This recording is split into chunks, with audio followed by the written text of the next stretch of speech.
What's up, friends? Ben here with the Spirit of Running, bringing you shoe and gear review from the back of the pack. Today we're talking about the new Brooks Cascadia 20. The Cascadia has been a staple of the Brooks trail lineup for nearly 2 decades now, but this is the first time that I've gotten to really get some miles in a pair, so I'm really pumped. For the men, this shoe is going to weigh in at 10.8 ounces. For women, it will be 9.7 ounces. It has a 6mm drop and retails for $160.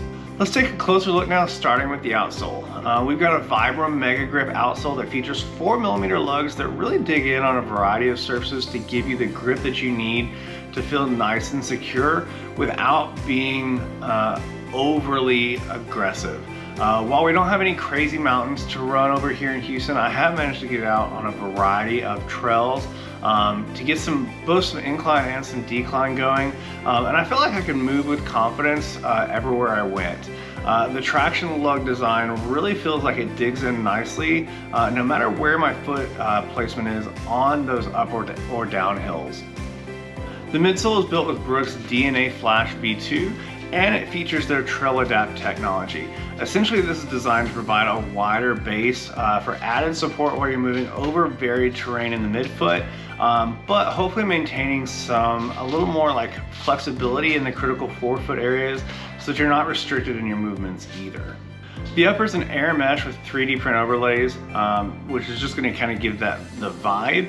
And it also has a really nice TPU cap to keep you protected from rocks and other debris that could try and stab you out on the trail, which could make a great run a little less fun.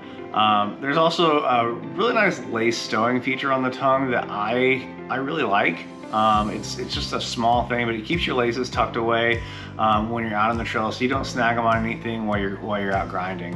I think there's plenty of cushion around the heel collar to keep you locked in when you're moving around on the trails, so you don't get that sense of slipping and sliding inside the shoe when you're just focused on trying to stay upright. So how does it feel on the run? As I said before, I've not had any previous versions of the Cascadia to compare this one to, but to me this shoe feels quite comfortable when you're ready to log some big miles.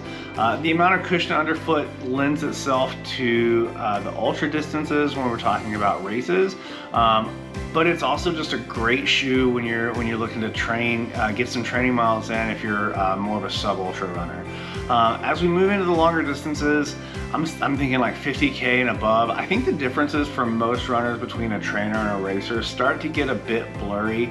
I lean more towards comfort over speed specifically when we're looking at those longer races, and this shoe has comfort in spades. The Cascadia doesn't have a plate in it, but there is plenty of cushion to provide protection against rocks and other sharp objects that might try to slow you down. Without the plate, it's not quite as aggressive. It doesn't have quite that pop that we've seen in other trail shoes that are taking tech from the roads and applying them to the trails. And as a shoe nerd, I'm gonna say that while the plated shoes are a ton of fun, they definitely have their place in a racing scenario. I think for the average runner heading out to the trails, I don't think the plate should necessarily be a deciding factor there.